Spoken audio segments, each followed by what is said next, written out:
자녀를 더 사랑하시는 하나님이라는 제목으로 하나님 말씀을 함께 나누겠습니다.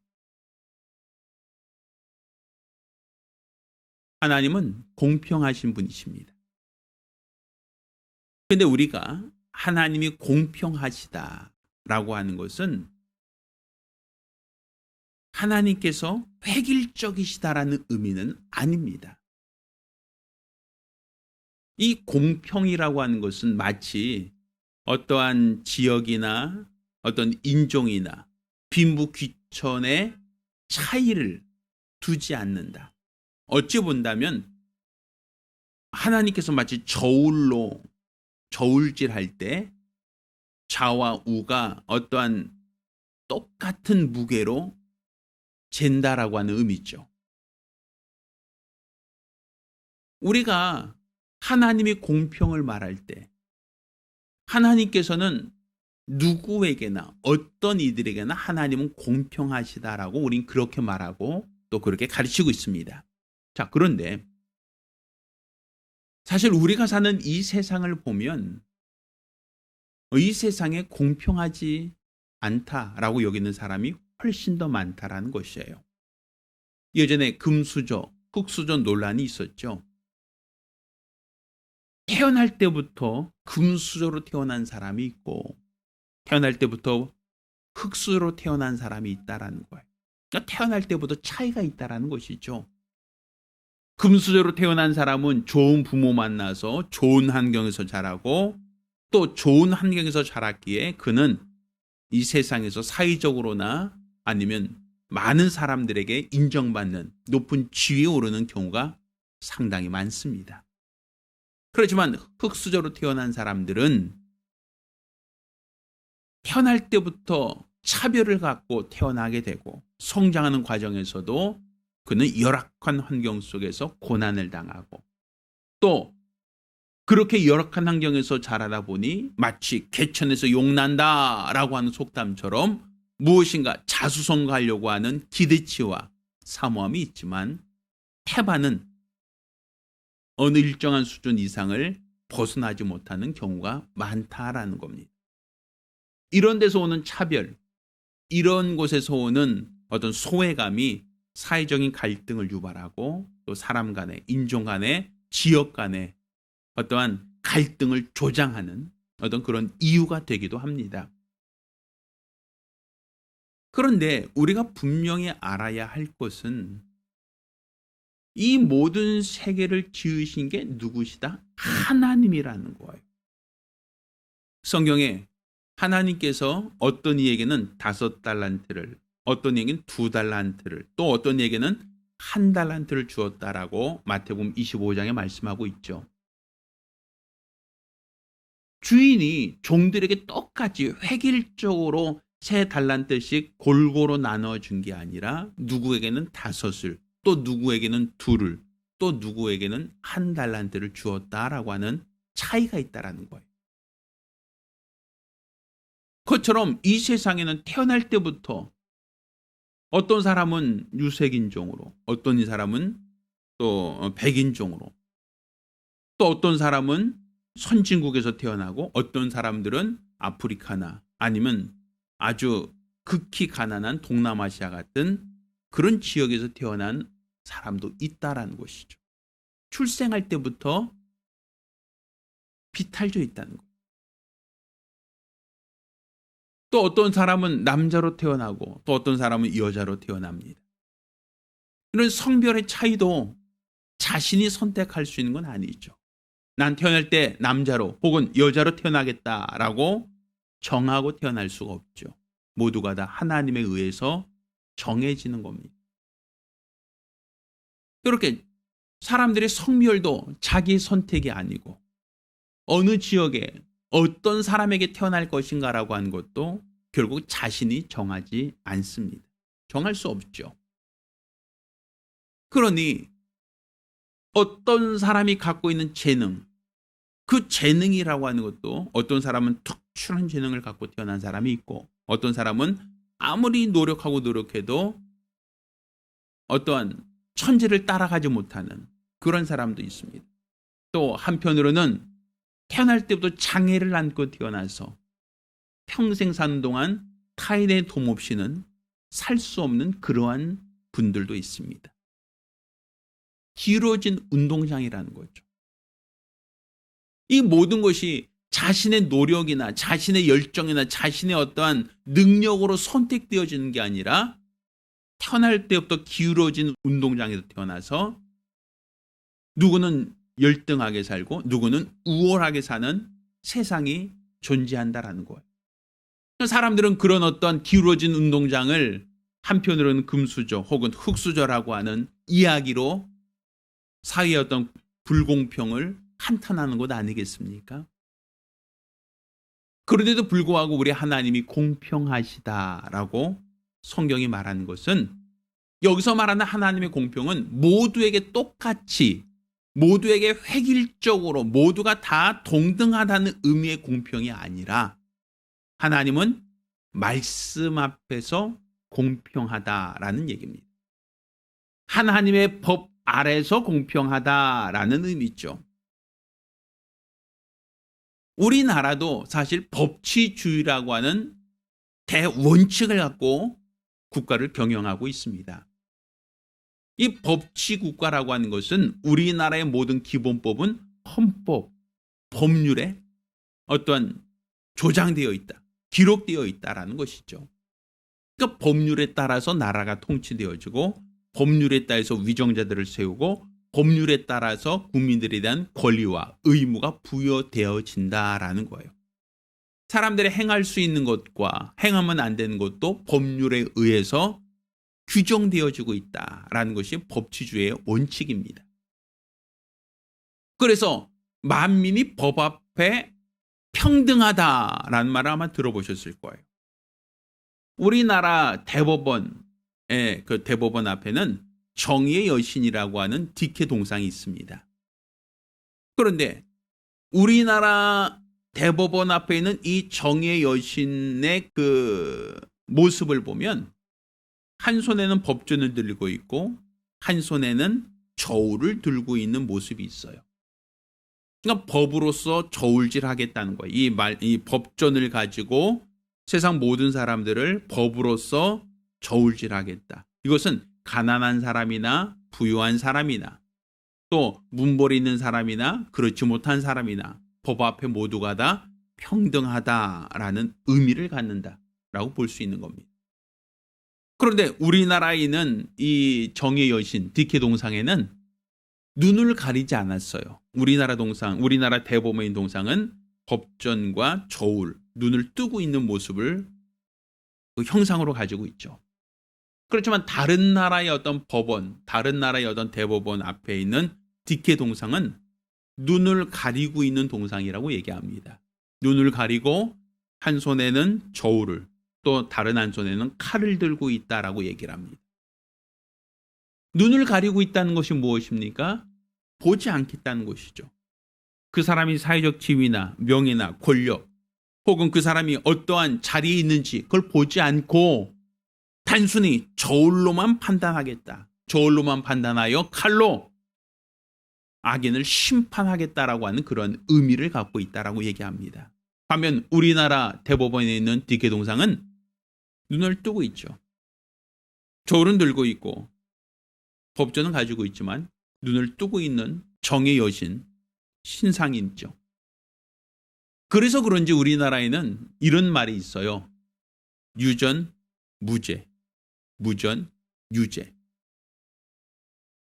이것이 동상이 눈을 가리고 있느냐, 가리지 않고 있느냐, 그 차이 때문만은 아닐 터인데 우리나라는 유독히 돈 많은 재벌들에게는 좀 관대하고 법이 좀 융통성이 있고 아주 그 가난하고 열악한 환경에서 태어나서 사는 사람들에게는 법이 조금 더 엄격하게 적용되는 그런 부분이 간혹 있다.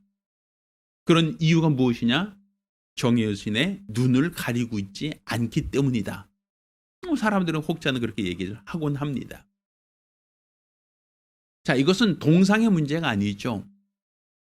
이것은 분명한 것은 법으로서 모든 사람을 똑같이 대우하고 있느냐. 그러니까 법 앞에 공평하냐라는 거예요.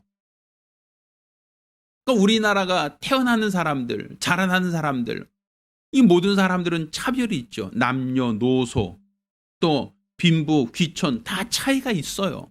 그렇지만 그 모든 사람이 동일한 법전 앞에서는 동일한 권리를 갖고 동일한 저촉을 받는다는 것을 우리가 우리나라의 어떤 법치주의 원칙으로 삼는 것처럼 하나님이 공평하시다라고 하는 것도 하나님의 말씀 앞에 공평하다라는 거예요. 하나님의 말씀을 가지고 있는 자와 말씀을 갖지 않은 자, 하나님 말씀에 순종하는 자와 하나님 말씀에 순종하지 않는 자, 그것을 하나님이 구분하신다라는 얘기입니다.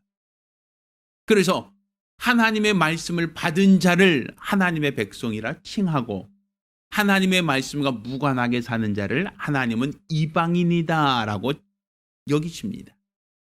또 하나님의 말씀을 받은 유대인들 중에도 하나님의 말씀을 받아서 그 말씀대로 순종한 자들에게는 하나님의 복과 생명을 주시지만 하나님의 말씀을 거역하고 불순종한 자들은 그 지위의 높고 낮음을 구분하지 않고 하나님 그들을 형벌하시고 그들에게 그 죄값을 물으신다라는 얘기입니다. 그러니 하나님이 공평하시다라고 하는 것은 하나님의 법 앞에서 공평하다.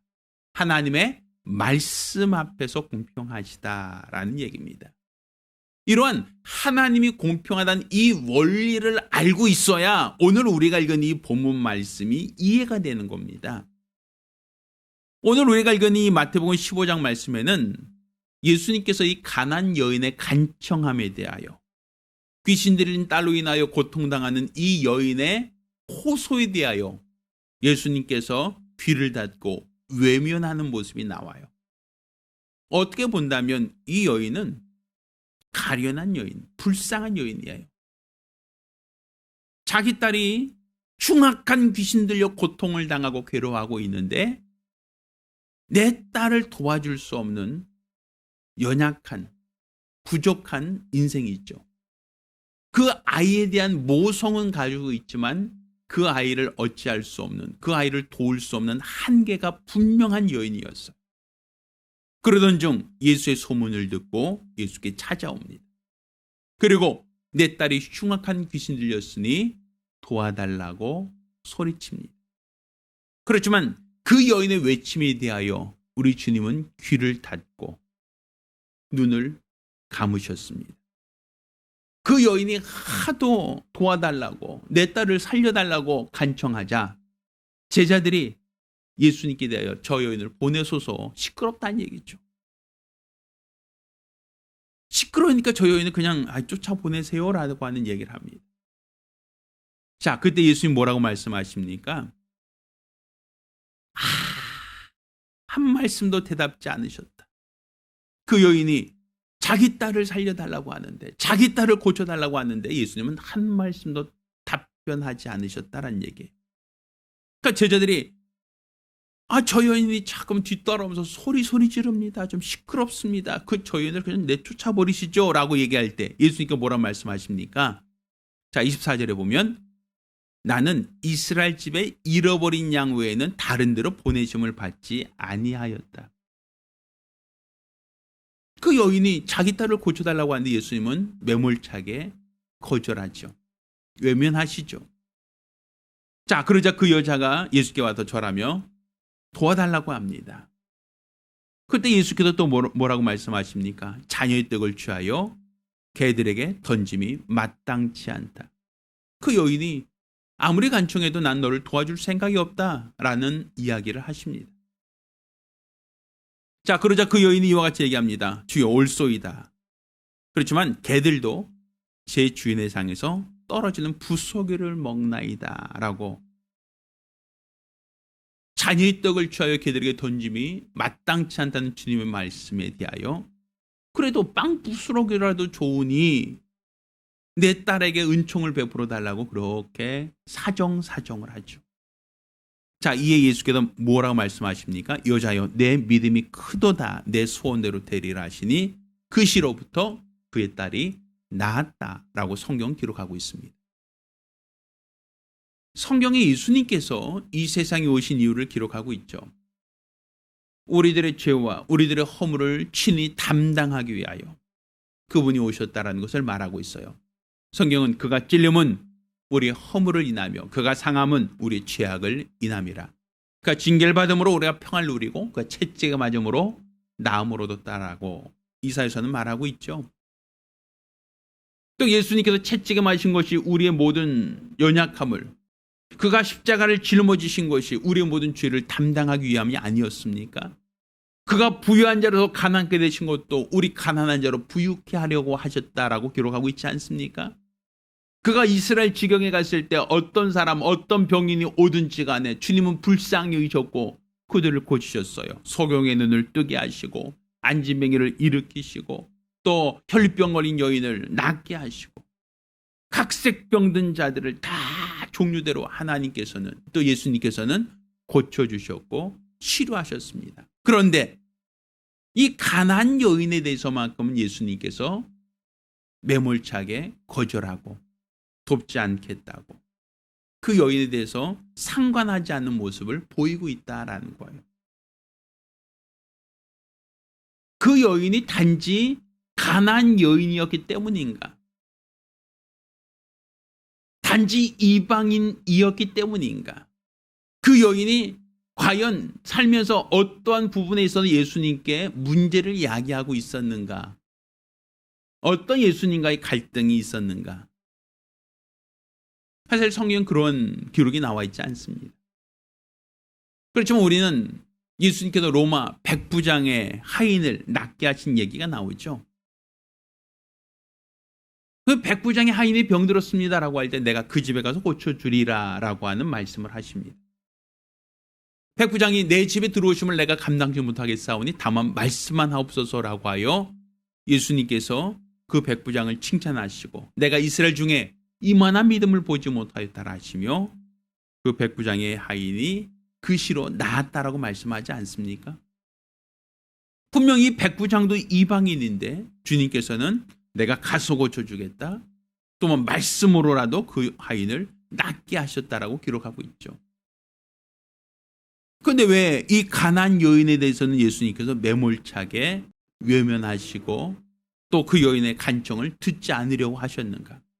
물론 종국에는 고쳐주셨고 그의 딸이 회복되었다라고 기록되어 있지만 다른 사람처럼 단번에 고쳐달라고 하는 어떤 요청을 받으면 그 시로 바로 도와줬던 예수님께서 왜 이때만큼은 거절하고 외면하시려고 했던가?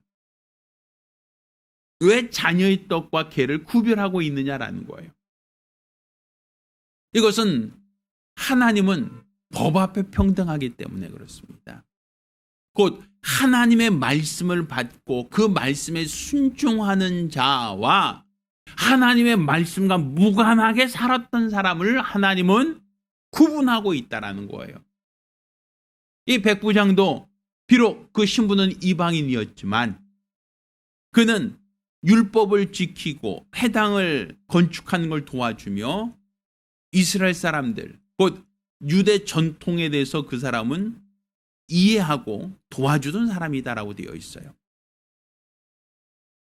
그래서 백부장이 병들었습니다라고 하는 것도 유대인들이 예수께 부탁을 하는 이야기가 기록되고 있죠. 그렇지만 이 가난한 여인은 그 이전에 그가 하나님의 법을 받고 그 법대로 살았는가 그렇지 않는가에 대한 기록이 없어요. 분명한 것은 하나님은 하나님의 말씀을 존중하는 자를 하나님도 존중한다는 거예요. 하나님의 말씀을 사랑하는 자를 하나님도 사랑하신다는 거예요. 성경은 나의 말을 가지고 지키는 자를 나를 사랑하는 자라고 규정하고 있다는 거예요. 하나님의 말씀을 가지고 하나님 말씀을 지키는 자가 바로 하나님을 사랑하는 자니 나도 그를 사랑할 것이요 라고 표현하고 있어요. 그러니까 하나님은 하나님의 법을 기뻐하고 즐거워하며 그 법을 주야로 묵상하는 자를 복 있는 사람이다라고 기록하고 있다는 거예요. 그러니 이 가난한 여인은 평소에 하나님 말씀과 무관하게 살았다라는 것을 우리가 판단할 수 있죠. 하나님 말씀에 관심이 없던 사람, 하나님 말씀과 무관하게 살던 그 여인이 자기 딸이 귀신 들려 고통당할 때 멀리서 소문 들으니 유대 지병 주방에 예수라고 하는 분이 어떤 병인이든지 간에 다 고쳐주시더라 라고 하는 그 소문을 듣고 예수께 찾아온 겁니다. 또 그 여인은 이전까지 하나님 말씀대로 살고 하나님 말씀에 순종하고 하나님의 기뻐하신 삶을 살았던 게 아니라 그 여인은 소문만 듣고 찾아온 거예요. 그리고 내 딸을 도와달라고, 내 딸을 고쳐달라고 간청하고 있는 겁니다. 이에 대하여 예수님께서는 그 여인의 간청을 듣지 않으셨고, 또 재차 그 여인이 간청할 때 자녀의 떡을 취하여 그에게 준 것이 마땅치 않다라고 하는 판단을 하고 있다는 거예요. 내가 하나님께 보내심을 받은 것은 이스라엘 집에 잃어버린 양을 위하여 보내심을 받았다. 곧 율법대로 말씀대로 살고 있는 사람들 중에 잃어버린 자를 찾기 위해서 오셨지, 하나님 말씀과 무관하게 살던 사람을 찾으러 온 건 아니다라는 얘기예요. 여기서 우리는 하나의 원칙을 발견할 수 있죠. 세상 사람들은 천지신명기 기도하고 각각 자기들이 섬기는 신을 찾으며 그들에게 도움을 구하며 비나이다 비나이다 그들은 치성과 정성을 드리고 있습니다. 그렇지만 하나님께서는 세상 종교, 하나님과 무관한, 하나님 말씀과 무관하게 살고 있는 사람들의 그 기도와 간청을 하나님이 들으셔도 외면하고 있죠. 왜 외면하십니까? 그들은 하나님 말씀을 사랑하지 않기 때문에, 하나님 말씀 안에 거하지 않기 때문에, 하나님 말씀에 순종하지 않기 때문에 하나님도 그들에 대하여 무시하는 겁니다. 나의 말을 가지고 지키는 자라야 나를 사랑하는 자다. 하나님 말씀을 가지고 지키는 자를 하나님이 사랑하시는 것이지, 하나님의 말씀과 무관하게 사는 사람이 아무리 지성을 들이고 아무리 정성을 쏟는다 할지라도 하나님은 그들에 대하여 무관심하다는 거죠. 그들은 하나님의 무관심 속에 요행을 찾을 뿐입니다. 요행을 구하는 겁니다. 그렇지만 우리의 기도는 마치 자녀가 아버지께 기도하는 것과 같다라고 얘기할 수 있는 거예요. 성경에 자녀의 떡을 취하여 개에게 던짐이 마땅치 않다라고 하셨지만 자녀에게 떡을 주지 않는다는 의미가 아니지 않습니까? 자녀가 떡을 달라는데 돌을 줄 아버지가 어디 있느냐? 자녀가 생선 달라는데 뱀을 줄 아버지가 어디 있느냐? 아무리 악한 아버지라 할지라도 자녀에게 좋은 것을 줄 줄 알거든 하물며 하늘에 계신 너희 아버지께서 자녀들이 구한 대로 좋은 것을 주지 않겠느냐, 성령을 주시지 않겠느냐라고 성경 기록하고 있어요. 하나님께서는 말씀대로 사는 자, 말씀 안에 거하는 자, 하나님 말씀에 순종하는 자, 그의 기도를 들으시는 거죠. 그의 피를 채워주신다라는 얘기입니다. 그러니 하나님이 공평하시다라고 하는 이 공평은, 하나님은 하나님의 말씀에 권위를 둔 자와 하나님 말씀에 순종하는 자를 하나님은 구별하시겠다는 거예요. 반면에 하나님 말씀과 무관하게 사는 자, 하나님 말씀대로 순종하지 않는 자를 또한 하나님은 구별해 내시겠다라는 것이죠. 아마 농사하시는 분들이 농사를 지을 때 보면 내가 좋은 씨를 심어서 농사를 짓습니다라고 하지만 그 밭에서 잡초가 자라고 가라지가 자라면 여러분 어떻게 하십니까? 내 땅에서 내 밭에서 자라는 것이지만 내가 심은 곡식에 대해서는 물도 주고 거름도 주고 더 잘 자라게 하기 위하여 온갖 정성을 쏟지만 그 밭에서 자라고 있는 잡초에 대하여, 그 밭에서 자라고 있는 가라지에 대해서는 어쩌든지 간에 뽑아버리려고 하고 죽이려고 한단 말이에요. 저희 아버님도 보시면 고구마 심어놓은 밭이 있지만 그 밭두렁이라든지 기타 다른 지역에 잡초가 나면 제초제를 뿌려요. 그것은 용납하지 않겠다는 거거든요. 내가 뿌린 고구마에다가, 내가 심은 고구마에다가 제초제 뿌리지 않아요. 그렇지만 똑같은 밭에서 자라는 식물들 가운데 잡초에 대해서는 아주 엄격하게 제재를 하죠. 그건 우리 아버님의 이야기만이 아닐 겁니다. 농사짓는 모든 분들이 그렇겠죠. 잡초가 나지 말라고 풀 안 나라고 하는 어떤 비닐을 씌워놓고, 또 내가 심어놓은 것만 더 잘 자라게 하기 위하여 온갖 정성을 쏟지 않습니까? 하나님께서도 동일하다라는 거예요. 이것을 하나님의 차별이라고 보지 말고 하나님이 세상을 대하는 차이점, 곧 법이라고 하는 하나님의 기준에 기초하여 하나님의 법을 묵상하고 그 법을 주하로 묵상하며 그 법대로 사는 자를 하나님이 복 주시고, 그 법을 무시하고 그 법과 무관하게 사는 자를 하나님이 저주하신다. 이것은 법 앞에 평등하다는 얘기지, 하나님이 모든 인생을 차별하신다는 의미가 아닙니다.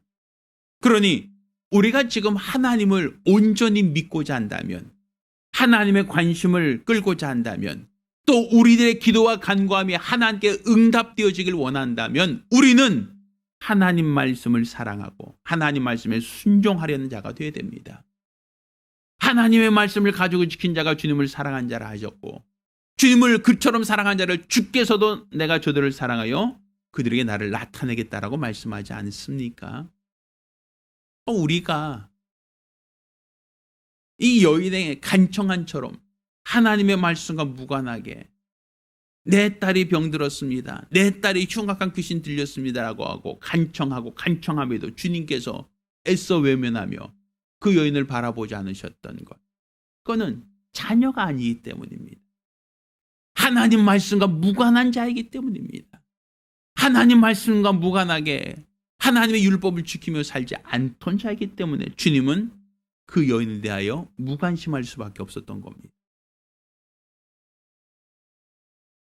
그렇지만 우리가 하나님의 자녀라는 것을 우리가 안다, 또 하나님의 자녀로서 우리가 살고자 한다면 우리는 하나님의 자녀가 되기 위해서, 하나님의 관심을 끌기 위해서 먼저 나 자신이 하나님 말씀을 받고 그 말씀에 순종하려고 하는 적극적인 선택이 필요합니다. 이렇게 하나님 말씀을 가지고 지키는 자가 바로 하나님의 관심을 끌 수 있고, 또 그와 같은 자가 바로 하나님의 응답을 받을 수 있고 하나님의 도움을 받을 수 있는 겁니다. 우리가 금년 한 해 예수의 제자가 되자라고 얘기합니다. 예수의 제자가 된다라는 건 무엇입니까? 결국 세상 모든 사람, 인종이나 성별이나 지역이나 빈부, 귀천을 막론하고 여러분이 세상에서 차별을 당하고 있다면, 차이가 있다라고 한다면 하나님 말씀으로 돌아오라는 것을 그들에게 말하는 겁니다. 하나님의 관심을 끌고자 한다면 하나님 말씀을 받으세요. 하나님 말씀에 순종하세요. 하나님 말씀에 복종하세요. 그러면 하나님은 여러분을 기억하시고 여러분에게 복 주실 것입니다. 그렇지만 여러분이 아무리 사회적으로 높은 지위와 명예와 권력이 있다 할지라도 하나님 말씀과 무관하게 살려고 한다면 하나님은 여러분을 외면하시고 끝내 하나님 여러분을 버리실 겁니다. 여러분이 아무리 하나님께 도와달라고 소리쳐도 하나님은 자녀의 떡을 취하여 그에게 던지 마땅치 않다라고 하시며 여러분의 간구를, 여러분의 기도를 외면하실 겁니다. 그러니 우리가 하나님께 기도하여 응답받고자 한다면, 하나님의 도우심과 은총을 사모하신다면 우리가 자녀의 신분, 곧 하나님의 말씀을 가지고 지키는 자녀된 신분을 가져야 됩니다. 예수 그리스도를 믿음의 구주로 영접함으로 죄사함 받고 하나님의 관심을 끄는 자, 바로 그가 바로 하나님의 자녀요, 자녀들의 기도를 하나님이 들으시고 응답하신다는 사실을 깨닫기를 예수 이름으로 축원합니다. 하나님이 말씀 앞에서 눈을 가리우고 말씀 앞에서 저울을 들고 여러분을 똑같이 저울질하십니다. 과연 여러분은 하나님께서 도우시려고 작정한 자들인지, 아니면 하나님께 아무리 도와달라고 해도 하나님께서 외면하시려고 하는 그런 자인지, 여러분 스스로가 자기 자신을 진단할 수 있어야 됩니다. 또한 여러분 스스로가 하나님의 도움을 받고자 하는 위치에 서기 원한다면 하나님의 말씀을 가지고 지키는 자, 하나님 말씀에 순종하는 크리스찬이 되기를 예수 이름으로 축원합니다. 이로써 저와 여러분 가정이 하나님의 도우심과 인도하심 속에 여러분의 모든 기도와 간구를 응답받는 놀라운 증거들이 나타나기를 예수 이름으로 축원합니다. 기도하겠습니다.